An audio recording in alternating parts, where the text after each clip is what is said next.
There is so much to talk about today. It's Martin Luther King weekend. The inauguration is next Friday. Sorry, I didn't make that up. That's just that's news. And the talk this morning is called "The Greatest Hits of You." And the idea behind that is the notion that actually my prayer partner brought up last week, something that he's working with. My prayer partner is Reverend John Hannes, who, by the way, will be here speaking on the 19th of February. And we've been doing weekly prayer sessions for 10 years. And what he's working on is what he calls encores. And the encores are the repeat performances. Somebody's on stage, it's a concert, it's a whatever it is. And the performance is so fabulous that the audience wants to hear an encore. They want to hear another one. The idea is that we are always being invited to do an encore. And what the audience is looking for, what the invitation is for us when it's time to do the encore is, you got some great stuff there. Let's have some more. Let's bring those pieces together. Let's hear the greatest hits of you. Let's see the best that you've got. Now, sometimes when I go to, especially rock concerts, it's like they intentionally won't do the hit because they want to get dragged out with a second encore with everybody. And that, of course, is showbiz. So is it disingenuous? No, it's showbiz. But you've seen spontaneous encores where the audience is so moved and so inspired that they want to hear more, and the performance, and even if they come out and they do the same song they just did, it's even better the second time because then everybody's on board with it. So what does this have to do with you? Well, you've been doing certain things in your life on a regular basis up until now. And the next thing that you're going to do, while we like to say your new life begins with a new thought, so that next thing is going to be something new, you're going to be using the resources that you've put together up until now. So all of those things that we've been involved in, the ones that seem so valuable and so rich and so wonderful, the things that you put into a scrapbook or that you celebrate on your Facebook page of, that it happened 5 years ago or 10 years ago, those are great. But the things that you did a year or a month or a week or a decade or a half a lifetime ago that didn't seem to mean anything at the time, those come back around as well. You are where you are today because of the path that you've been on. And if you want to see the path of God, all you need to do is look over your shoulder, because the path that has led you to where you are now is the path of God. There's some people say, I'm here to do God's will, which is wonderful and inspiring, and it's a complete abdication of our actual power. I'm here to do God's will. God's will was to have me here. Stop, end of story. How do I know that? Well, let me jump up into my head and I will explain how I know that God's will is to have me here and not care a whit what I do with it. Because if it were possible for me to be here with these wonderful gifts, talents, skills, and abilities, resources, and capacities that I have, and squander them, and to anger God, then I'm in control of God. I can decide whether God is going to be happy or not. And guess what? Above my pay grade. That is nothing that's within range for me. So the fact that I am here is ample evidence, proof that God had need of an instrument here. All of the gifts, skills, resources, and capabilities that I have, that each of us has, are our opportunity and our invitation to do whatever it is that we're going to do. And it is our choice to use it or not. The good news is, if we use it in a wonderful and delightful way and bring brilliant goodness into the world, God feels joy. And if we squander it and decide that we want to go live on the beach or on the dole or not use any of those powers, what does God feel? Joy. God feels joy. That's all God's going to do. The fact that I am here making those choices is all that God had to do with it. So we'll get into that in a little bit as well. The first 4 weeks of the year, in a lot of New Thought communities, we go over the first 4 chapters of The Science of Mind by Ernest Holmes, and we sort of sometimes call them the Gospels. So the first chapter is the thing itself. I know Jesus has a thing about being called the thing. He's talking about our class. He says, this class is called This Thing Called You. A thing called you? A gadget, a gizmo, a whatever? It's a thing. It's just a thing. The second, and the thing is basically the infinite spirit, nature. And it's talking about the nature of the infinite and what powers that creative process. The second chapter is the way it works. And on page 36 in the textbooks, it says, in our ignorance of the truth, we have misused the highest power we possess. And so great is this power, so complete is our freedom in it, so absolute the domain of law through it, that the misuse of this power has brought upon us the very conditions from which we suffer. We are bound because we are first free. The power which appears to bind us is the only power in the universe which can free us. This is why Jesus summed up his whole philosophy in this simple statement. It is done unto you as you believe. The great teacher looked so deeply into nature that she revealed her fundamental simplicity to him, that believe and that as symbolize heaven and hell. That believe and that as symbolize heaven and hell. And so we suffer not because suffering is imposed upon us, but because we are ignorant of our true nature. Spirit works for us by working through us. The thing then works for us by working through us and is us always. It cannot work for us in any other way. It spreads itself over the whole universe and shouts at us from every angle, but it can become power to us only when we recognize it as power. It is always available. We always have the ability to tap into it, to use it, to allow it to bring something new and different into our lives. And when we don't, that's our choice. It has nothing to do with the power. One of the other things that Holmes said is the principle is not bound by precedent.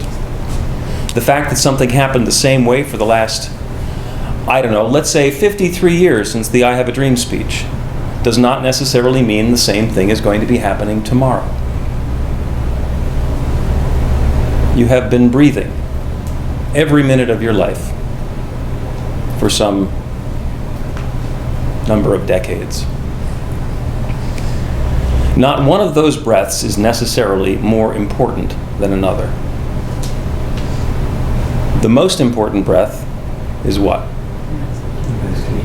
This one right now, and the next one after that. This is the moment now where I can choose to breathe deeply, where I can choose to hold my breath, where I can choose to blow out a candle. It's this moment. It's this breath. How many people remember that one great breath that they took in 1993? I actually do. And the reason that I do is because long about that time I was into technical scuba diving. And I happened to have been on a deep dive, and there was a question about whether or not there was going to be enough air left in the tanks when I got back to the surface. Needless to say, I survived that. There's a great story, not going to tell it now. But that first breath above the surface, off the coast of Cozumel, Mexico, I remember that one. That was noteworthy. But it wasn't the breath. It was the story that led up to the breath that was actually the most relevant and important thing for me at the time. So your breath is always there. And that infinite creative power in the universe is always there and has always been there and continues to be there. The power is always available to you. And when you want to allow the light to shine, all you need to do is turn the switch.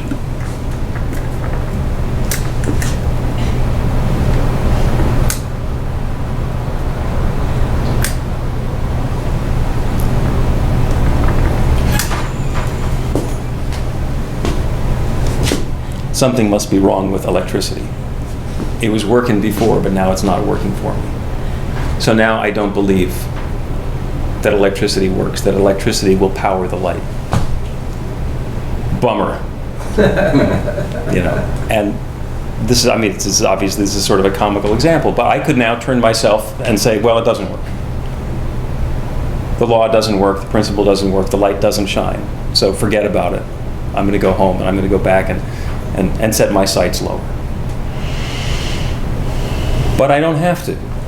I can continue to know that there is a good, there is a light that is available, and I simply need to allow the channel to be open, the connections to be made for that to work properly.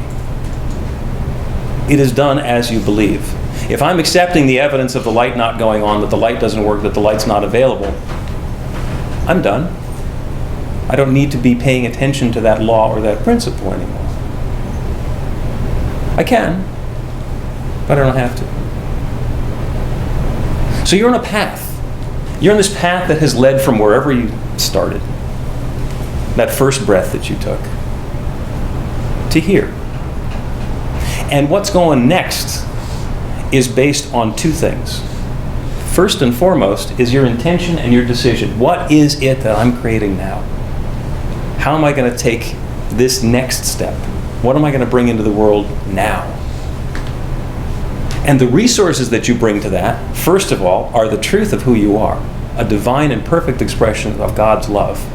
That instrument, in exactly the right place at exactly the right time, combined together with all of the talents, the skills, the abilities, the experiences, the knowledge, the knowing, the connections, the people, the network, whatever, that you've accumulated in all of those steps and all of those breaths up until this point.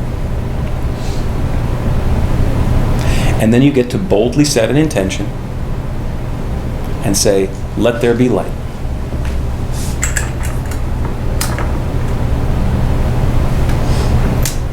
Let there be light.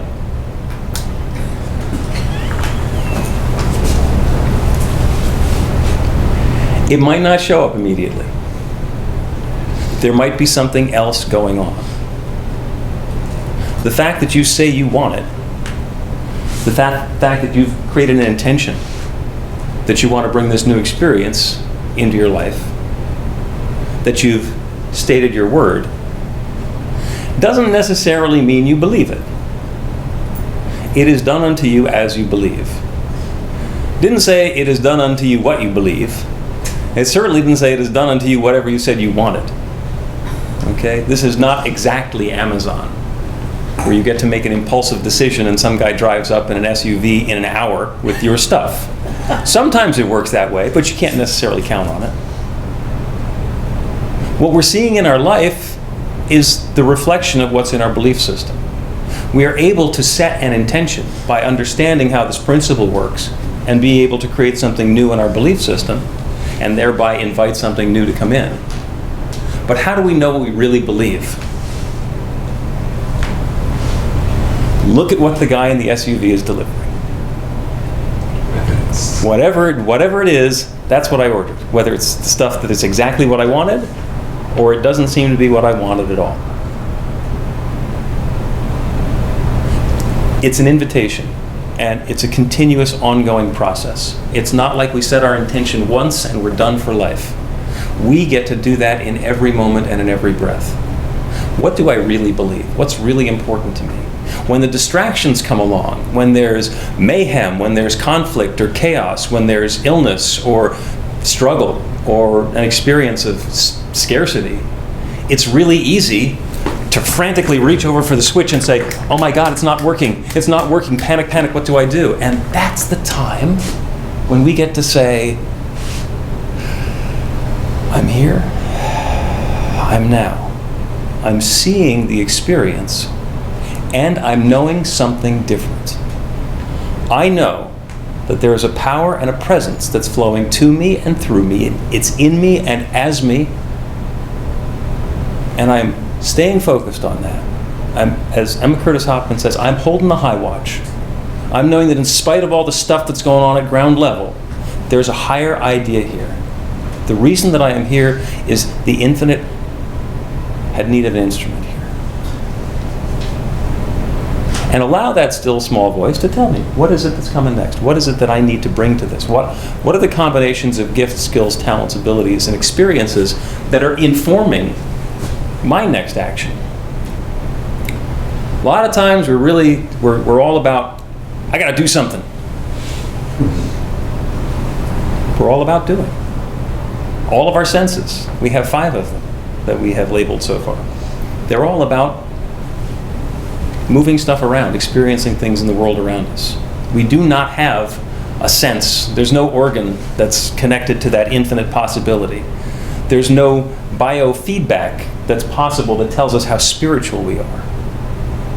We can certainly stimulate our hearing or our taste buds or our nervous system. All the stuff that lets us connect with the physical stuff going on in the world, we have access to that. But the other stuff is a little bit mysterious. So the idea is, what am I going to do to allow that channel to open, to be in that higher place, to take the high watch, and to allow something wonderful to come into being?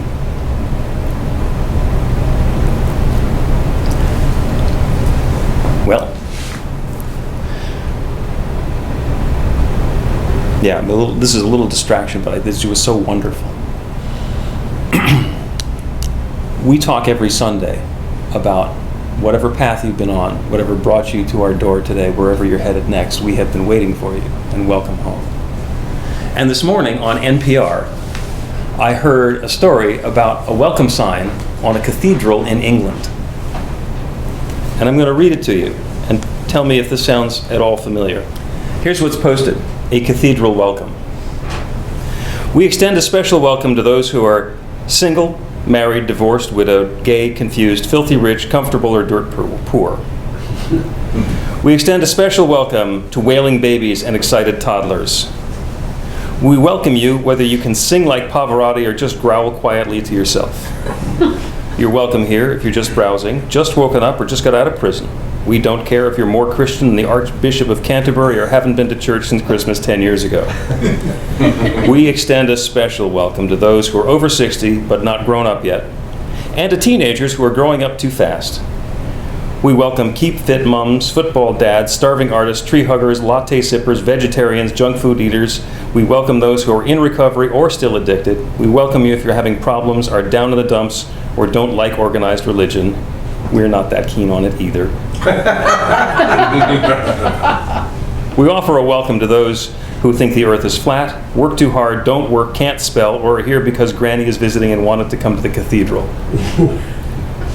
We welcome those who are inked, pierced, both, or neither. We offer a special welcome to those who could use a prayer right now, had religion shoved down their throat as kids, or got lost in the city center and wound up here by mistake.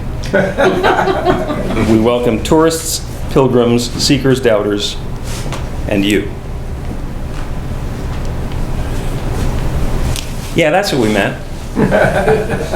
And there's a cathedral in England with a sign that says that. It's a long sign.